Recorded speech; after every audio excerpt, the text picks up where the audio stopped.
O entrevistado do site SRZD hoje é um recordista de votos. É o 8º mais votado no estado do Rio de Janeiro, Chico Alencar, pelo PSOL, um partido pequeno, sem recursos, com dificuldades, mas é um parlamentar querido, com eleitores fiéis, e ele vai conversar conosco hoje sobre o Brasil, sobre a perplexidade dele, a nossa também, com o país que nós desejamos. E eu disse a ele que ia fazer uma pegadinha, que ele não sabe, andei vasculhando a gaveta dele, porque eu estou aqui na Lapa, né, tô no escritório dele, e enquanto ele estava lá conversando com os amigos do comitê, eu fui lá, olha a foto que eu achei, ó, nem ele viu ainda, eu acho que ele já viu pelo lado aqui, pelo outro lado, ele não sabe dessa foto.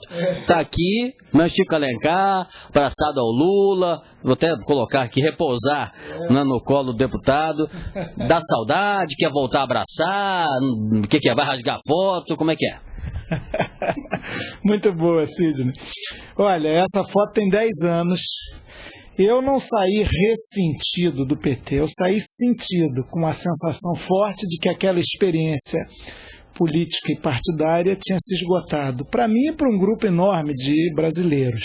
Mas, se fosse esse Lula aqui, de 10 anos atrás, sem dúvida o carinho, nós tivemos uma relação de amizade pessoal bastante forte, teria a mesma força, né? Inclusive eu, jovenzinho aqui, nós dois, né, sem tantos cabelos brancos, mas hoje, sinceramente, quando eu vejo o Lula dar entrevistas, quando ele comparece, quando eu vejo o Lula falar, eu sinto que ele se transformou e fico assim pensando naquilo que o meu amigo, irmão, até hoje, Frei Beto, eleitor de Lula, convicto, diz: no poder as pessoas não mudam, as pessoas se revelam.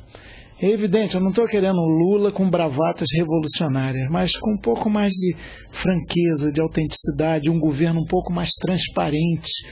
A gente jogou fora uma chance histórica. Agora, eu não faço política com estômago, não. Eu faço com a razão e com o coração. Não tenho mais aquela emoção e aquele entusiasmo com a figura do Lula, reconhecendo sua trajetória bonita. O abraço poderia ser dado sem esse calor humano e depois do abraço, muitas trocas de ideias e cobranças. Mas deixa eu entender, já que eu também provoquei, eu não imaginei começar sobre esse assunto, eu ia perguntar ao Brasil para onde nós vamos, mas já que a gente começando essa conversa sobre Lula, ele se revelou em que sentido? Quer dizer, o que Lula que apareceu no poder que você como amigo e outros tantos não conheciam? Em primeiro lugar, com um pragmatismo que excedeu os limites do razoável. Ou seja, ele foi assimilando, inclusive, linhas de políticas públicas que ele sempre, nós do PT, então, combatéramos. Por exemplo? A lei de falências priorizando os créditos para os bancos, as instituições financeiras e não os trabalhadores. A blindagem do presidente do Banco Central, acusado e processado, como está sendo, de desvio de recursos. Henrique Meirelles. Exatamente. Ele está blindado, ganhou o status de ministro. A aprovação da liberação dos transgênicos sem a discussão adequada, ouvindo outros interlocutores na sociedade que não o agronegócio e a Monsanto, por exemplo, uma grande multinacional interessada nisso. A própria reforma da Previdência, sem deixar de considerar que a Previdência precisa ser reestruturada fortemente, mas não sobretaxando os pequenos contribuintes dela, que não sonegam, que não foi objeto em nenhum momento de nossa proclamação de campanha. Sim, mas aí são ações de ordem política que eu acho até da sua parte louvável, no sentido alto, de analisar um governo, né? Mas eu estou falando o seguinte, a dona Marisa dos terninhos bem cortados, o Lula também um pouco diferente de antes, até que se compreende, as pessoas vão mudando, nós não somos os mesmos, provavelmente, de há 4 anos, mas essa transformação tão evidente às olhos do país é um pouco que o poder ajuda a revelar dentro da pessoa, ou você não chegaria tanto? Não, é assim. Eu não tenho dúvidas em afirmar que o Lula ficou muito inebriado pelo poder, porque o poder é muito confortável, né? Fernando Henrique dizia, ele que gostava dessa liturgia do poder, como poucos, que você no Palácio Presidencial as portas se abrem sem que você precise sequer virar o trinco. Você faz um gesto, já tem alguém com um copo d'água. No tempo do Império, a bajulação era tanta que conta-se que um daqueles ministros, daqueles viscondes lá, interrogado pelo imperador Dom Pedro II, que horas são, disse: as horas que Vossa Majestade desejar. Então, isso pegou um pouco no Lula. Nesse aspecto, mais de hábitos e costumes, né? Aquela austeridade, aquele despojamento.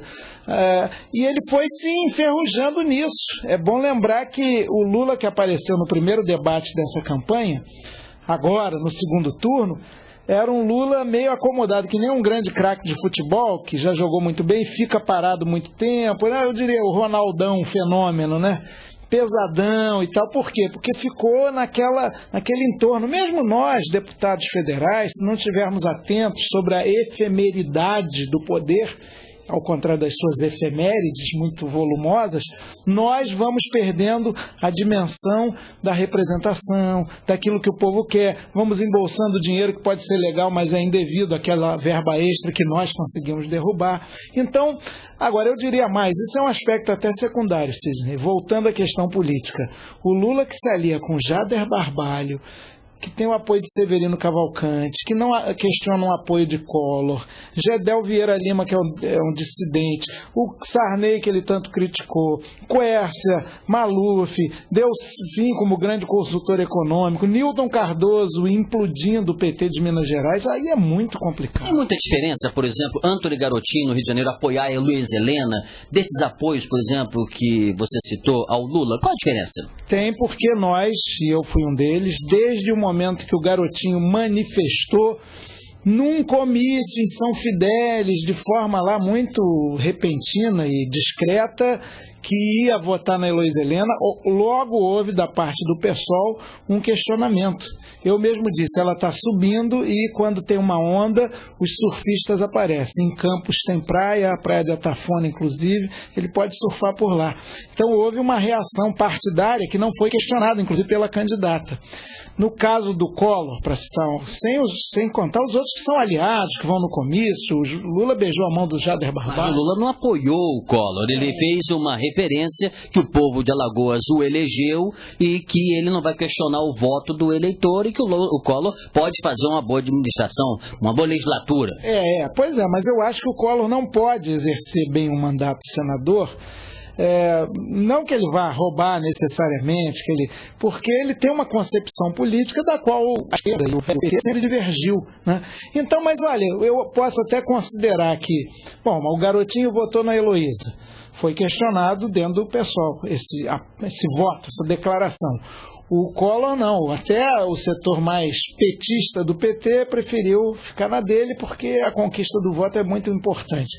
Mas, abstraindo isso, as alianças concretas, as alianças de palanque, são muito complicadas. Eu estava lendo no seu site, sua página, uma referência que vai ser desconfortável a sua ida para Brasília agora, na nova legislatura, com Collor no Senado, com Clodovil na Câmara Federal. Por que essa repulsa ao Clodovil? Ele vai ser um mau deputado? Não, eu acho que ele está nas preliminares indo muito mal. Ele disse que não sabe o que vai fazer lá, não sabe se existe política no Brasil e que está numa dúvida atroz, se vai com uma pastinha preta, uma sacola das Casas Bahia ou com uma bolsa Louis Vuitton. Ele é uma personagem que está no limite do folclore, e lá é um lugar de trabalho, tal. Tomara que ele me surpreenda. Agora, ele inclusive não é um defensor dos direitos dos homossexuais, ele não tem essa bandeira, pelo contrário, ele questiona muito. Então, eu acho que ali foi uma canalização de um voto de protesto. Vou votar como se votou até em parte no Enéas, que caiu muito a sua votação em São Paulo, ou no cantor lá, o Frank Aguiar. Então, esses votos, até num craque de futebol, de gente que não tem uma história política mais consistente, ele é sempre complicado, mas eu espero ter boa surpresa lá.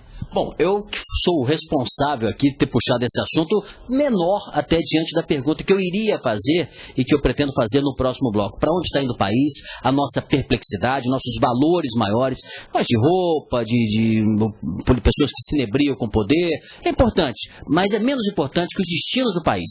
Isso a gente conversa com o deputado Chico Alencar no próximo bloco.